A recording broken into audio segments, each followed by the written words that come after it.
Bonjour, je vous retrouve aujourd'hui pour une vidéo où on va parler, on va essayer de voir un petit peu qu'est-ce qui se passe quand on se sent, quand on se retrouve confronté, puisque c'est un petit peu dans l'air du temps en ce moment de traverser des hauts et des bas et les bas sont en ce moment assez confrontants pour certains. Donc, qu'est-ce qui se passe quand on se retrouve justement au cœur d'une confrontation comme ça, quand la vie nous amène face à une situation où on se sent pas bien, où on n'est pas là où on voudrait être, où ça va pas. Qu'est-ce qu'on fait? Qu'est-ce qu'on peut faire? Qu'est-ce qu'on peut faire pour en sortir et surtout pour en sortir en ayant acquis quelque chose, c'est-à-dire tant qu'à faire, tant qu'à se retrouver dans quelque chose d'inconfortable et voire de très désagréable, l'idée c'est quand même qu'une fois qu'on en sort, c'est qu'on ait récupéré quelque chose de positif de l'expérience. Sinon, c'est un peu une expérience à vide, on a un peu souffert pour rien. Donc, il se trouve qu'actuellement, on a vraiment un mouvement, je vous le dis, je le répète sous différentes formes dans mes vidéos, mais on a vraiment un appel intérieur qui se lève en nous et qui a envie de nous pousser vers le meilleur de nous-mêmes. Et on a un cerveau gauche qui est notre cerveau analytique, hein, celui qui est le plus performant en règle générale chez nous, celui qui apprend, qui analyse, qui classe, qui stocke les informations, les expériences du passé, les échecs du passé aussi souvent. Ce cerveau-là, il planifie aussi, il nous projette souvent dans le futur pour être sûr que tout se passera bien ou pour anticiper des choses en se disant mais si c'est comme ça et si c'est comme ça, oh puis alors s'il y a ça, etc. Donc ce cerveau, il fonctionne en règle générale très très bien, trop bien. Et puis à côté de ça, il y a notre cerveau droit qui lui est notre cerveau relié à toute notre partie intuitive, nos émotions, ce qu'on ressent. Il y en a un qui sait et il y en a un qui ressent. Donc celui qui ressent, lui, en revanche, on s'en occupe peu. On ne nous apprend pas à l'utiliser, à le renforcer, à lui donner son plein potentiel, sachant que son potentiel aujourd'hui, on en est, enfin le cerveau, on sait qu'aujourd'hui les études sur le cerveau prouvent qu'on est vraiment à une utilisation très faible du potentiel du cerveau humain et qu'on a plein de choses à découvrir dans ce domaine. Mais en tout cas, notre cerveau droit, il est peu sollicité, il est peu étudié quand on est petit, quand on se construit, et après quand on grandit, on ne sait pas s'en servir, et on ne l'utilise pas à bon escient, et donc il y a un déséquilibre. Il y a vraiment un déséquilibre complet entre la partie gauche et la partie droite de notre cerveau, celle qui sait et celle qui ressent. Et aujourd'hui, on est à une époque où ces deux cerveaux cherchent un terrain d'entente, nous poussent à trouver une façon de les faire fonctionner ensemble. Alors pour les faire fonctionner ensemble, il va falloir effectivement permettre à ce cerveau droit d'avoir un terrain d'expression, de pouvoir de temps en temps être vu, reconnu, entendu. Voilà, alors je voudrais qu'on voit un petit peu aujourd'hui qu'est-ce qui se passe quand je suis très confrontée, quand ça va pas. En règle générale, ce qui se passe, c'est que je me retrouve mal, pour une raison X ou Y, que ce soit un mal intérieur ou un mal par rapport à une situation dans laquelle je suis, qui implique ou pas d'autres gens, je me retrouve mal. Ce mal-être va créer en moi une forme de frustration. Parce que clairement, j'ai pas envie d'être mal, je préférerais être bien, je préférerais que ce sentiment-là s'en aille. Et il est là, et je ne sais pas quoi en faire, donc je suis frustrée. Je suis frustrée de voir que je n'arrive pas à me débarrasser de ce sentiment négatif, on va dire négatif, j'aime pas le mot, mais confrontant. Donc je suis frustrée. Et cette frustration, qu'est-ce que j'en fais ? Comment je l'évacue ? La plupart du temps, je l'évacue en réagissant. C'est-à-dire que j'essaye de la projeter à l'extérieur de moi. D'accord ? Parce que j'en veux pas à l'intérieur de moi, donc je vais l'expulser. Et je vais l'expulser comment ? Eh bien, très souvent, je vais l'expulser en étant réactif. Voilà, je vais être réactif, je vais réagir face à des gens qui n'ont qui ont à voir ou pas à voir avec mon problème. Parfois, et souvent, ils ont rien à voir avec mon problème, mais ils sont dans la zone, donc c'est sûr que ça tombe. Et parfois, ce sont les personnes qui font partie de la situation qui me frustrent, qui se retrouvent comme réceptacle de ce que je vais projeter. Et donc, je vais projeter quoi ? Je vais projeter par exemple de la colère dans ma réaction, ou alors je vais projeter de la peur, c'est-à-dire que la peur que j'ai moi à l'intérieur de moi qui correspond à la situation que je suis en train de vivre, je vais la projeter sur l'autre. On va discuter d'un truc et puis il va me parler de choses qui le concernent et moi je vais projeter mes peurs sur ce qu'il va me raconter. Or, mes peurs, elles correspondent à mon histoire, elles ne correspondent pas à ce qu'il est en train de me raconter ou ce qu'il est en train de vivre, ni à son histoire, ni à ses capacités, etc. On est tous différents. Donc, je vais lui projeter mes peurs. Donc, il va les recevoir ou pas. Ça, ça va dépendre de sa santé mentale à lui. Donc je vais projeter mes peurs, je vais projeter ma colère, je peux projeter également ma tristesse en me présentant un peu comme une victime, donc je vais donner à l'autre ma tristesse, mouliner autour du sujet, etc. Je peux aussi avoir une réaction de jalousie. C'est-à-dire que je vais voir autour de moi des gens qui ne sont pas dans cette situation ou qui ont réussi à dépasser ce que moi je cherche à dépasser et ça va générer une jalousie. On a tous vécu ça, on connaît tous ce sentiment de voir chez l'autre un truc qui est bloqué chez nous et l'autre il l'a débloqué ou alors il l'a jamais eu et quand il est face à nous sans ce problème qui nous encombre, ça titille à l'intérieur de nous, ça nous fait réagir et on a un peu un sentiment de pas très joli, qu'on n'aime pas. Donc voilà.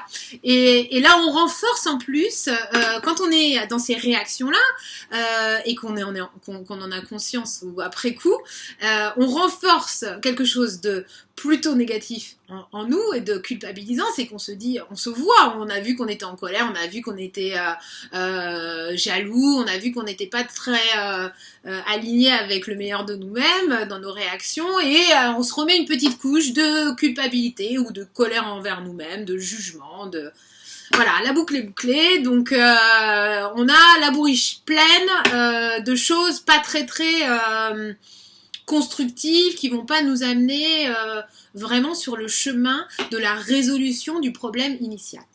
Alors, comment on fait pour passer de cet état réactif à un état où on va agir ?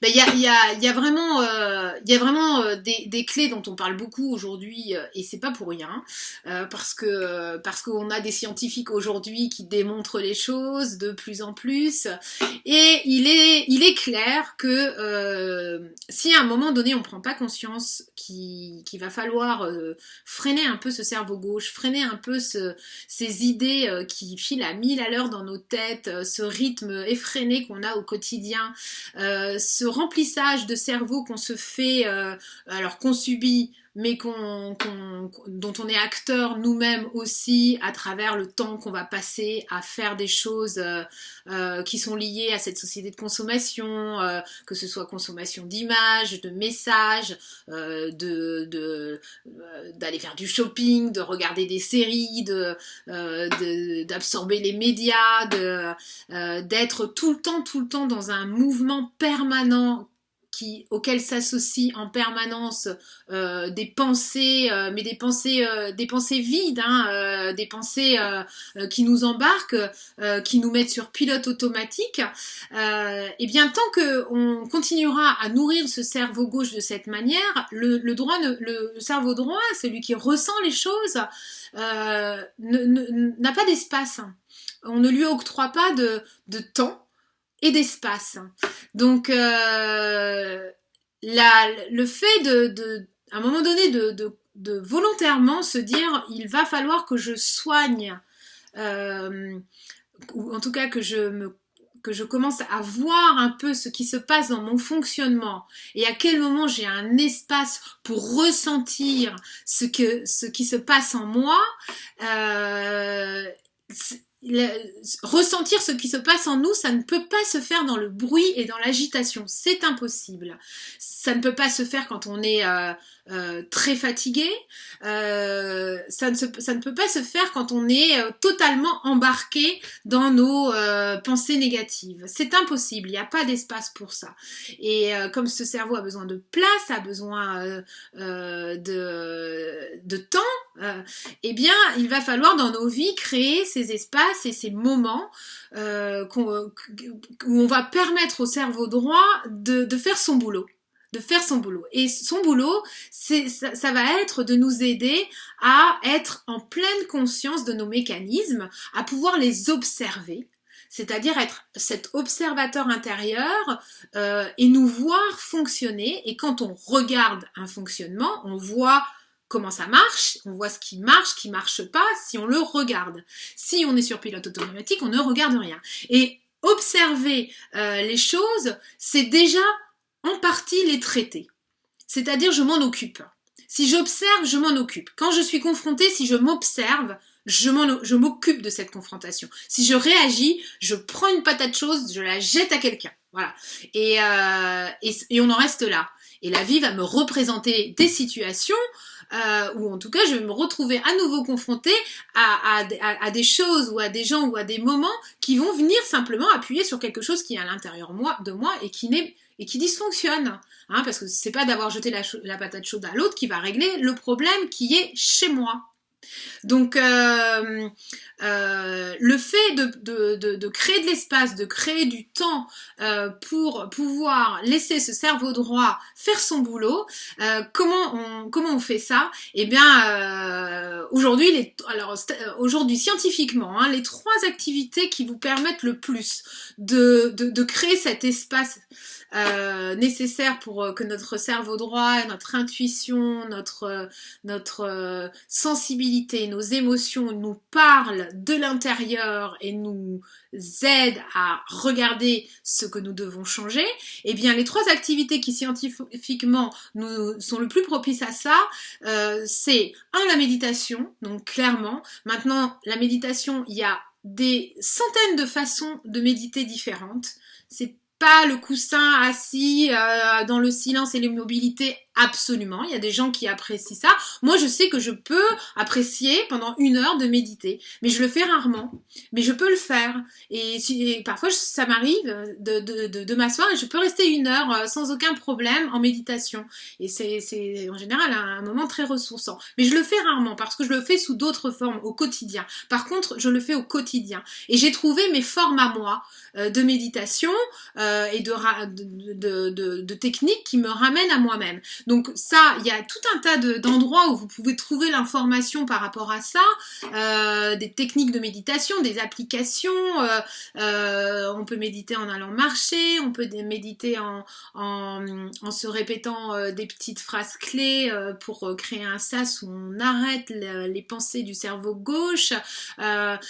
Renseignez-vous, regardez, testez des choses, essayez et voyez de quelle manière vous pouvez trouver ce moment de calme et créer ces moments de calme dans votre vie. Dans le programme sur lequel je suis en train de travailler, les élèves qui travaillent avec moi s'entraînent à méditer 10 minutes par jour, de différentes façons. Il n'y a pas de figure imposée en la matière, mais de consacrer ne serait-ce que 10 minutes par jour pendant les 8 semaines du programme à stopper cette machine mentale volontairement. Eh bien, quelqu'un qui fait ça déjà pendant 8 semaines, 10 minutes par jour, voit de manière irréfutable un changement. Simplement il faut avoir la volonté, il faut avoir l'endurance, il faut avoir on le fait ou on le fait pas, et quand on le fait pas, on observe qu'on le fait pas, simplement on l'observe, d'accord? Parce que cette rigueur-là, elle n'est pas facile à obtenir. Donc on l'observe tout simplement, et le fait de l'observer, on prend conscience qu'on ne le fait pas, et le fait de prendre conscience qu'on ne le fait pas, c'est déjà un moment où on arrête notre machine. Rien que ça. Parfois, on avance petit pas par petit pas hein, dans les processus. Et le processus de la pleine conscience, c'est pas quelque chose qui arrive du jour au lendemain. C'est vraiment quelque chose qui prend énormément de temps pour se mettre en place, mais de l'avoir en tête, de savoir que on a cette volonté de créer cet espace pour ce cerveau droit qui a tellement de choses à nous apporter ne serait-ce que de poser cette intention de lui laisser de l'espace, on en crée déjà un tout petit peu.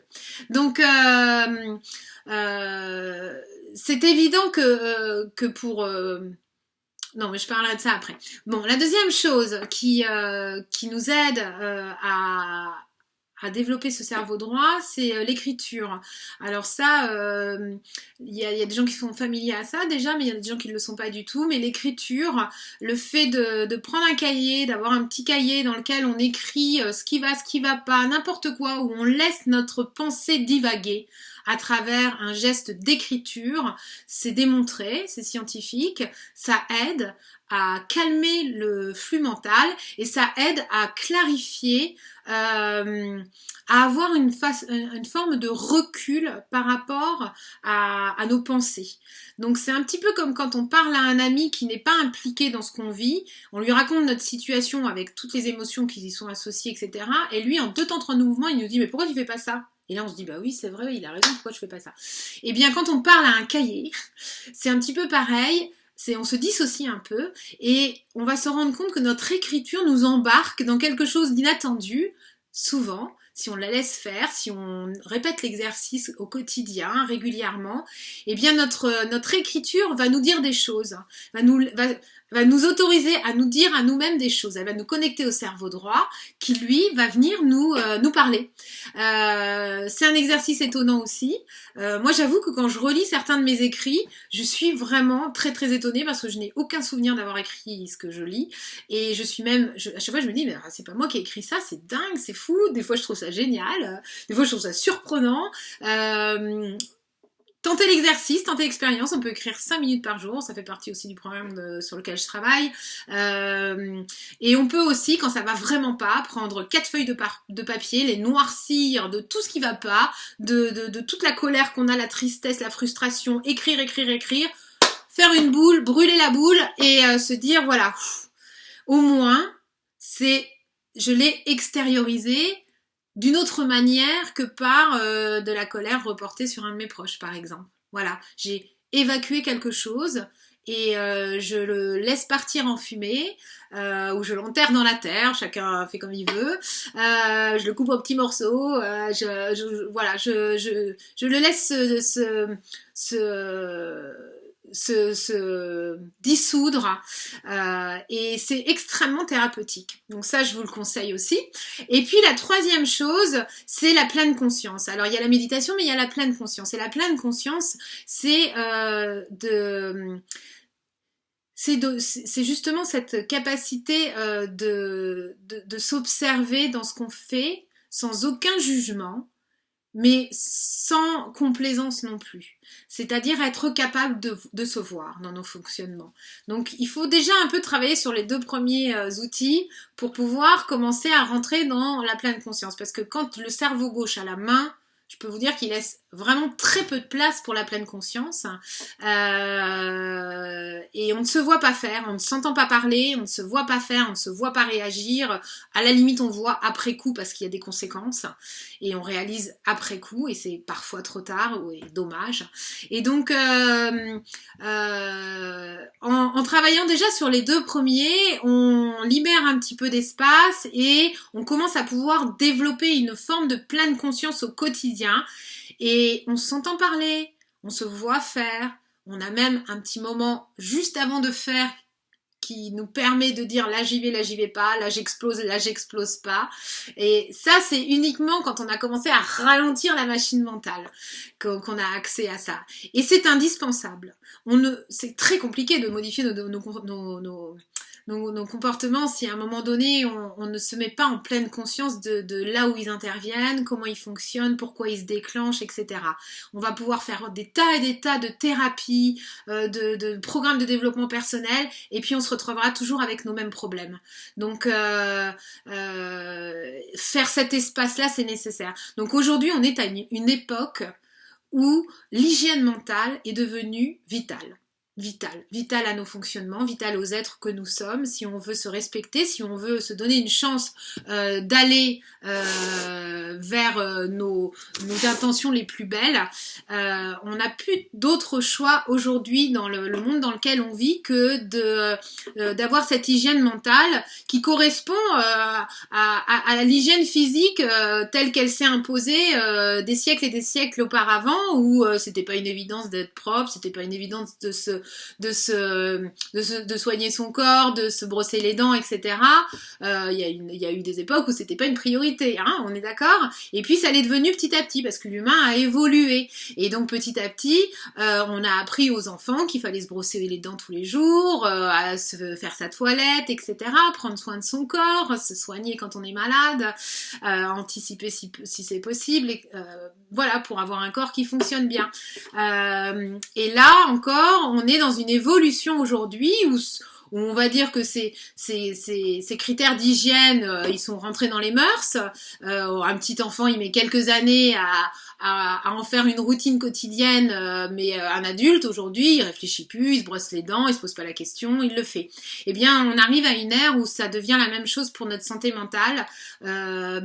Prendre ces moments de ralentissement, de pleine conscience, travailler sur nos capacités de pleine conscience à travers la méditation, le journaling ou d'autres outils. Il y a des tonnes de livres sur le sujet, il y a des tonnes de personnes qui s'expriment sur tout ça. Chacun trouve ses propres solutions, ce qui lui convient, si vous n'arrivez pas à les garder, c'est que ça vous convient pas. Cherchez ailleurs, soyez curieux, trouvez vos solutions, parce que aujourd'hui, voilà, il y a autour de nous, on a tout un tas de gens fabuleux qui proposent des choses dans ce sens-là. Donc, explorer ces domaines-là. Et rien que de passer du temps à ça, c'est déjà prendre soin de soi, c'est déjà être en pleine conscience. Donc, on est déjà dans le processus, on avance déjà dans ce processus. Donc, si ça n'arrive pas demain, qu'on arrive à passer du temps en méditation sous une forme ou sous une autre, ou à dégager un peu de silence en nous, de lenteur en nous, de moments où on se met en état un petit peu d'intériorisation, et bien le fait d'aller vers ce processus en commençant à s'intéresser à des gens qui en parlent, en achetant un livre parce qu'il nous attire, etc., parce qu'on a vu une interview, tout ça, ça nous met déjà sur le chemin, et l'époque est porteuse de ça. Je sais pas si vous avez remarqué, mais tout est porteur de mantras aujourd'hui. Les mugs, les coussins, les t-shirts, les sacs, on a des petits messages partout. Donc pourquoi ? Parce que aujourd'hui, on est dans une ère qui veut ça. Voilà, donc ne résistons pas, allons-y, suivons ce mouvement. Donc ces trois piliers qui scientifiquement ont prouvé leur efficacité pour nous aider à développer ce cerveau droit, donc la méditation, le fait d'écrire et la pleine conscience, c'est-à-dire de développer cette capacité de voir les choses en temps réel, de nous regarder fonctionner. Eh bien ces trois outils-là, il faut en faire des rites quotidiens, ou en tout cas tenter d'en faire des rites quotidiens, développer l'envie d'en faire des rites quotidiens, parce qu'ils vont nous aider. Ils vont nous aider à entendre une partie de nous, celle qui ressent, celle qui vise les émotions, celle qui est branchée sur notre sagesse intérieure, celle qui est là, hein, la sagesse intérieure, elle est en chacun de nous. Simplement, elle n'a plus de voix pour se faire entendre quand le mental prend la main, quand le brouhaha du mental prend la main. On a besoin de notre mental, hein, c'est pas un ennemi, on en a besoin, mais on a besoin d'un équilibre. Donc, entre ce mental et ses capacités de perception. Et quand l'équilibre est là, on est dans une belle collaboration qui fait de nous des êtres entiers et qui nous aide à avancer dans le bon sens. Voilà, donc il y a une autre chose que je vous suggère, c'est d'observer le temps que vous passez avec les gens qui sont autour de vous et de voir quelle est la nature des moments que vous passez avec les gens que vous voyez le plus souvent et de voir si tout ce temps passé est porteur ou pas, parce que on se rend pas forcément toujours compte, mais les uns les autres on se renvoie beaucoup de choses et notamment beaucoup d'angoisse, de peur, de frustration, hein, puisqu'on a cette tendance à la projeter à l'extérieur. Ben, il y a toujours des gens pour les recevoir et quand on est dans nos environnements personnels, professionnels, etc., ben on a des patates de choses qui nous volent au-dessus de la tête sans arrêt, hein. La peur de l'un, l'angoisse de l'autre, le stress ou la colère de Pierre-Paul Jacques. Donc observez aussi le temps que vous passez dans le relation avec les autres et essayez de sélectionner des temps qualitatifs, c'est-à-dire au maximum de vous entourer de gens avec qui vous sentez déjà premièrement, alors personnellement moi c'est ce que je recherche, de passer du temps avec des gens qui sont meilleurs que vous dans les domaines qui vous attirent et qui vous intéressent, que ce soit des domaines d'évolution personnelle ou des domaines d'évolution professionnelle ou de hobby donc de passer du temps avec des gens qui sont meilleurs que vous, qui vont vous challenger, qui vont vous donner envie de vous dépasser, qui vont vous inspirer, parce que ça bien évidemment on a besoin de se retrouver un peu challengé, un peu dans l'envie de se dépasser, et souvent les gens qui sont devant nous sur le chemin, eh ben c'est ce qui génère. Donc on apprend d'eux.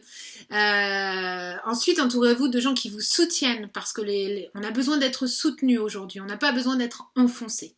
Les gens qui vous enfoncent, mettez-les de côté, voyez-les au minimum. Ne voyez qu'au minimum ces gens-là, si vous êtes obligé de les voir parce que ils font partie de votre famille ou de votre environnement professionnel, etc. Ne passez pas plus de temps qu'il ne faut avec des gens qui vous enfoncent ou qui ne vous soutiennent pas, que ce soit par la parole, que ce soit énergétiquement. Voilà. Évitez-les, surtout dans des périodes comme ce qu'on est en train de traverser en ce moment. Et puis aussi, passez du temps avec des gens qui sont responsables. Parce qu'en fait, de quoi est-ce qu'on est en train de parler là, en ce moment? On est en train de parler de la responsabilité.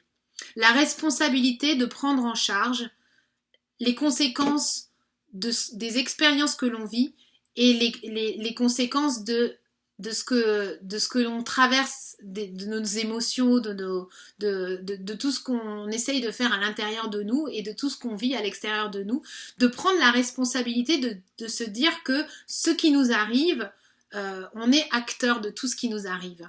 Et donc, on doit être des êtres responsables de nos attitudes, responsables de nos pensées, responsables de ce qu'on choisit de nourrir tous les matins en se levant. Est-ce qu'on choisit de nourrir nos angoisses, nos peurs, notre tristesse, notre impuissance, ou est-ce qu'en se levant le matin, on choisit de nourrir la joie, la compassion, la gratitude pour tout ce qu'on a, parce que dans la majorité des cas, on est des gens qui avons de quoi mettre quelque chose dans notre assiette, quelque chose sur notre dos, et on a un toit au-dessus de la tête. Donc gratitude pour tout ce que l'on a.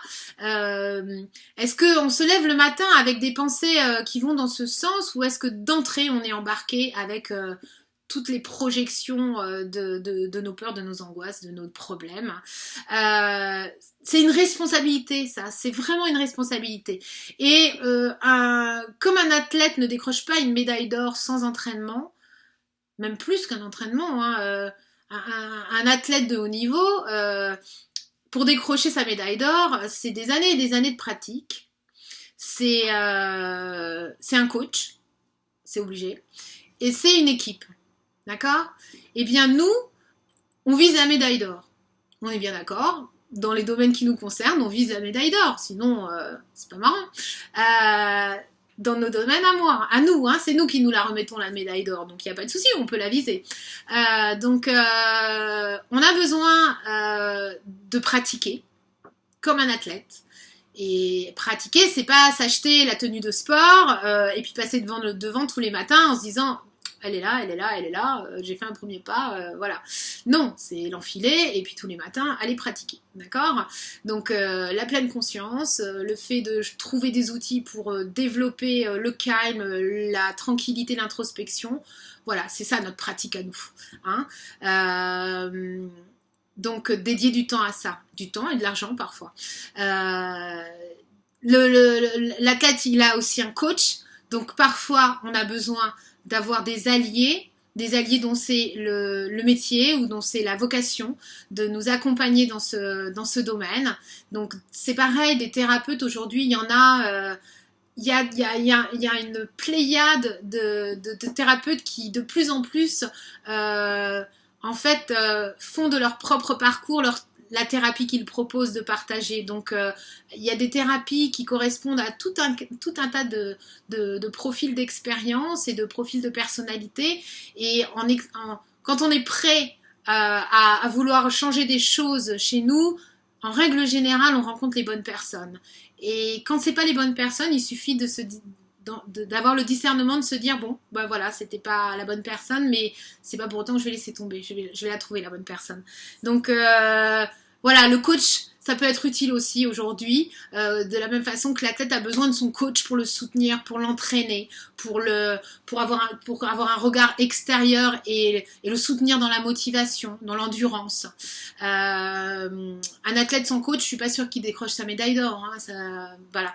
Et puis il a une équipe autour de lui, il a un kiné, il a quelqu'un qui organise toute sa communication, toute sa gestion, etc. Il a une équipe qui le soutient, il a des parents qui sont là à chaque match, ou enfin peu importe, il a son équipe. Et ben vous aussi vous avez votre équipe.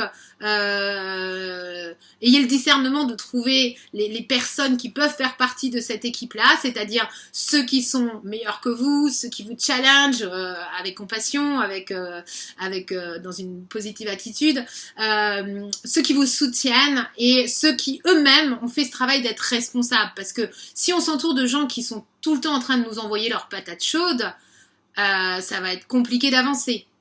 Hein, et puis on va s'ennuyer au bout d'un moment, parce que nous on n'a plus envie de faire ça, mais si on doit recevoir les patates chaudes de tout le monde pour les mettre sur le côté, et que tout notre temps passé avec les autres c'est du temps passé à ça va pas aller. Donc être un peu sélectif dans les temps qui courent par rapport aux gens qui nous entourent, des gens qui nous tirent vers le haut, des gens qui nous challengent, des gens qui nous poussent, des gens qui nous apprennent, des gens qui nous entraînent. Et c'est comme ça qu'on va se retrouver un petit peu tous dans une énergie extrêmement porteuse et solidaire dans ce mouvement d'aller à la fois à l'intérieur de nous, mais de le construire à plusieurs, parce que si tout le monde va à l'intérieur de soi régler ses dysfonctionnements, il est disponible ensuite pour aller collaborer avec d'autres personnes en ayant une vraie une attitude saine. Et là, on peut faire des belles choses tous ensemble. Voilà. Donc voilà, je voulais vous donner ces petites clés aujourd'hui. J'espère que c'est utile pour vous. Je vous retrouve pour une prochaine vidéo, très bientôt j'espère.